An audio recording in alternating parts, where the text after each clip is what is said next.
Hi guys, and welcome back to Killer True Fans Killer Toy Reviews. We are ready to do yet another requested video review for you today.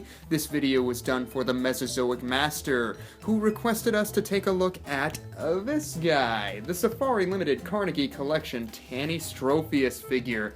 They also informed us that there has not been a review of this guy that they have found on YouTube, so we're excited to do that for you here today. We're also really excited to take a look at this toy because it's from our childhood. This was one of the toys that we grew up playing with here.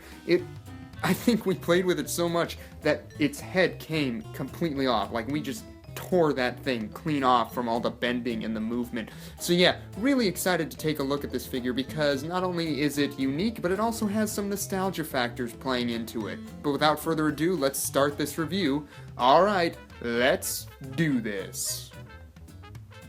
Now, just a real quick note before we jump into the review, I do want to point out that this guy does have a tag on him. Mine is still new with that, and on the inside you can find little factoids about the species, and as you can see, this tag is held on with a plastic ring. It is not a rubber band, so you cannot take this one off and put it on given its location on this creature's midsection.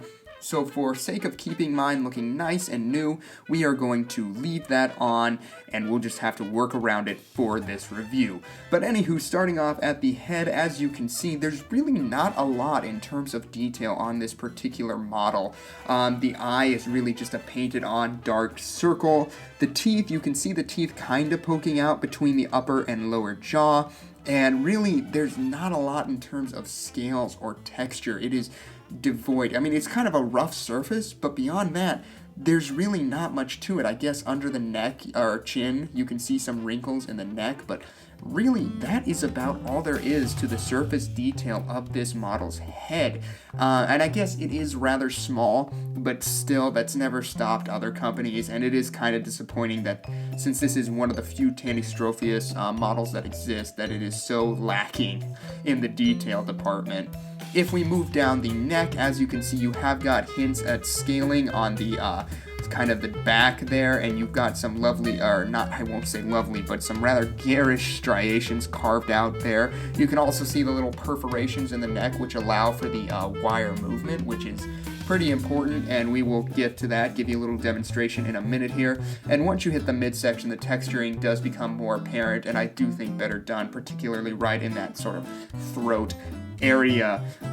Going down the length of the body, you can see some of that texturing as well. And if we give you a better look on the other side, we will go down the length of the entire thing here, but really same story. You've got small striations in the neck. I'm sorry, focus, come on. There it is. You can see some of the striations in the neck, some of the rougher skin texturing that adorns this creature. Again, it's nothing too incredible, nothing too defined, but it is there. It's not like this is just a smooth piece of plastic.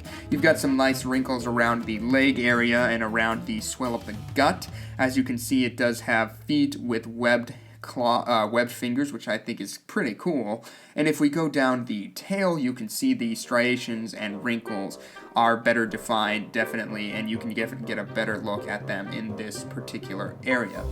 Going back up the opposite side, we'll give you a better look at all of the wrinklage and details on this side. Some lovely folds of skin around the leg, some nice texturing in the midsection. I do like what I'm seeing here, and it's got a nice gloss to really make it look like this is an amphibious creature.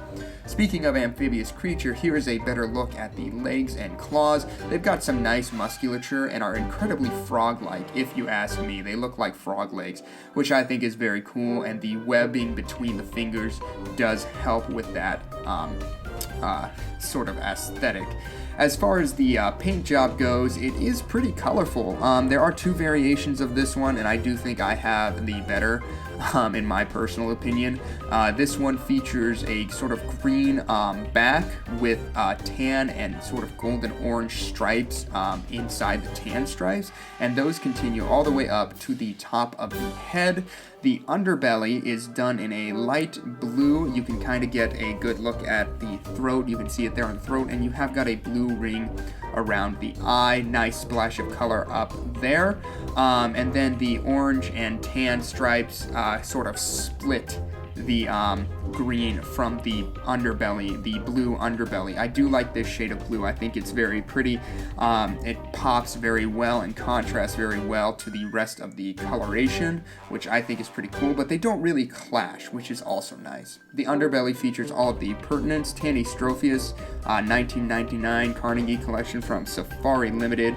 And now for the really cool part about this toy. It is one of the few toys from Safari Limited that has an actual gimmick. There is a wire built into this neck, and it allows you to bend and pose the neck in different ways. It does kind of bounce back to a certain height. However, it is very difficult to get it to stay down, I guess. But yeah, I remember I had this model as a kid, and I just loved this gimmick so much. I played with it so much, I think I broke it. I think I took the head clean off because I was bending it so much. So yes, this is a very fun toy for kids, and it makes for a lot of interesting and dynamic posing options for collectors, which I think is pretty darn awesome. Now, as far as size goes, with that massive neck fully extended, we're going to bring in our trusty dusty ruler here and give you an exact size. You're looking at right around 11.5 inches long, which is an impressive length for such a small model. And with that head tilting straight up as we can get it to go, here we got it just for you. We're gonna give you that height here. We're looking at right around 6.5, a little under 6.75 inches off the ground. And again, that is at its full length. So depending on how you pose it, it might be a little different. For size comparison, we don't really have a lot of other Tanystropheus figures. This is one of the few that exists. So instead of bringing in other ones right away, we're just going to go ahead and bring in some other pre-dinosaur critters for you. We've got the Safari Limited Scutosaurus and the Safari Limited Dimetrodon, which was recently reviewed on the channel. Link will be down in the description. So here you kind of got a Permian world going on with all of these figures, which I think is pretty cool. And each of them is very unique, very interesting to the eye, and I do think they display well together. That's just me. I'm not sure how in proportion any of these animals are to each other. That would be a question for Google, but hopefully if you own any of those two, either any of these models, it will give you a better idea of the size to expect. Now for our interesting size comparison, we'll go ahead and bring in the only other Tanystropheus figure that we know of, and that is the Kenner Jurassic Park Series 2 Tanystropheus model. And as you can see, it is much bigger and than the Carnegie version. And like the Carnegie version, it also features a wire in the neck, which allowed it to bend and be posed in different ways. So I'm not sure who copied who here. I think Carnegie might have taken a note from Kenner on this one. But yes, so cool. So cool to see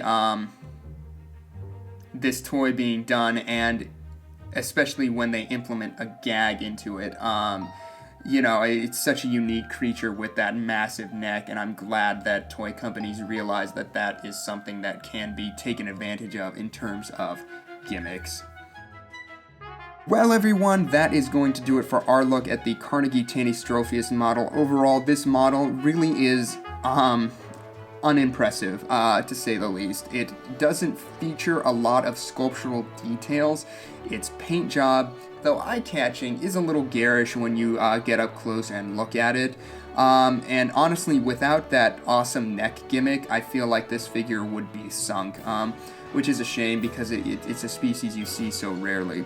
So yeah, all things considered, I think I'm going to go ahead and give this model a I think I'm just going to give it a 6 out of 10, and really all of that is for a decent paint job and a cool gimmick in a toy, from a toy line that we don't usually see gimmicks in. So yeah, that's really all I have to say about it. As always, I want to know what you guys think of this model. Did you have this one? Do you have it? Are you going to try and track it down? There are 2 versions of it. Which one is your favorite? Let me know all of your thoughts on it down in the comments section below. As always, I want to thank you guys so much for tuning in. It really does mean a lot. This is why we do this. We do this for you, so thank you for tuning in and watching. If you enjoyed our look today, don't be afraid to let us know by leaving a like down below. And also don't forget to subscribe on your way out, because we have got a lot of things in store for you. Thank you guys so much again for tuning in, and that's going to do it for us. Killer Shrew Fan, out.